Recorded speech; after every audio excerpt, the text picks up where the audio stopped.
ಅತ್ತೆ ಮಾವ ಮನೇಲಿ ಇಲ್ದಿರೋದು ಎಷ್ಟು ಒಳ್ಳೇದಾಯ್ತು ನೋಡಿ. ನಮ್ಗೆ ಎಲ್ಲಿ ಬೇಕಾದ್ರೂ ಹೋಗ್ಬೋದು, ಇಷ್ಟ ಬಂದಾಗಿರ್ಬೋದು, ಯಾರು ಕೇಳೋರು ಇರಲ್ಲ.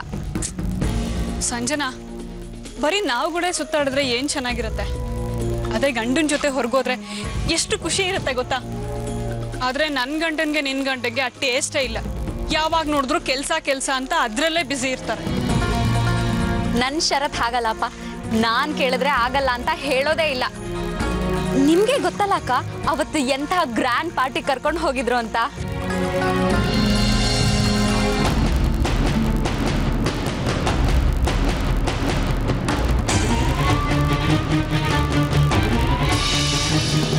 ಭಾರತಿ, ಒಂದೆರಡು ದಿನದಲ್ಲಿ ಸರಿ ಹೋಗುತ್ತೆ ಅಂತ ಡಾಕ್ಟ್ರೇ ಹೇಳಿದಾರಲ್ಲ, ಯೋಚನೆ ಮಾಡಬೇಡ, ಸುಮ್ಮನಿರು.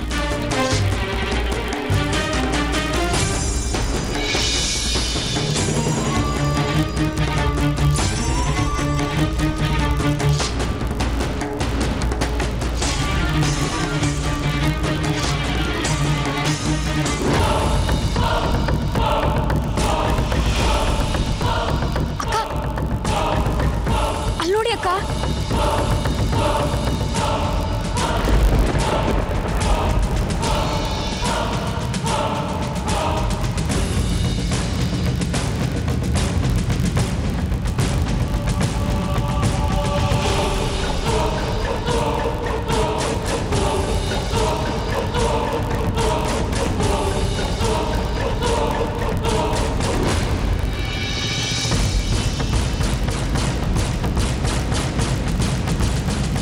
ಡ್ಯೂಟಿ ನೆಪ ಹಾಕೊಂಡು ಅವಳನ್ನ ಕರೆಸ್ಕೊಂಡಿರೋದು ಕಾರಲ್ಲಿ ಸುತ್ತಾಡೋದಕ್ಕೆ. ನೋಡಿದ್ರಕ್ಕ ಸತ್ಯ ಹೇಗ್ ಹೊರಗೆ ಬಂತು ಅಂತ. ಇವಳಿಗೇನ್ ಬಂತು ದುರ್ಬುದ್ಧಿ? ನನ್ ಗಂಡನ ಹಿಂದೆ ಬಿದ್ದಿದ್ದಾಳಲ್ಲ.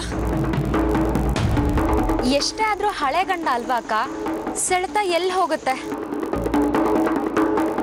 ಅಕ್ಕ, ನೀವು ಇವಾಗ್ಲಿಂದಾನೇ ಬಿಗಿ ಮಾಡಿ, ಇಲ್ಲ ಅಂದ್ರೆ ನಿಮ್ ಗಂಡನ್ನ ಕಳ್ಕೋಬೇಕಾಗತ್ತೆ. ಇಲ್ಲ, ಅದಕ್ಕೆ ನಾನು ಅವಕಾಶ ಕೊಡೋದಿಲ್ಲ. ಇವತ್ತೇ ಇದಕ್ಕೊಂದು ಮುಕ್ತಾಯ ಆಡ್ತೀನಿ. ಅಮ್ಮ, ನಂಗೆ ಐಸ್ ಕ್ರೀಮ್ ಕೊಡಿಸ್ಲೇ ಇಲ್ಲ. ಮುಚ್ಚ ಬಾಯಿ. ನನ್ನ ಹೊಟ್ಟೆಗೆ ಬೆಂಕಿ ಬಿದ್ದಿದೆ, ನಿನ್ಗೆ ಐಸ್ ಕ್ರೀಮ್ ಬೇಕಾ? ಅಕ್ಕ, ನಾನ್ ತೇಜುಗೆ ಐಸ್ ಕ್ರೀಮ್ ಕೊಡಿಸ್ಕೊಂಡು ಕರ್ಕೊಂಡು ಬರ್ತೀನಿ, ನೀವು ಹೋಗ್ತೀರಿ. ಬಾ ತೇಜು.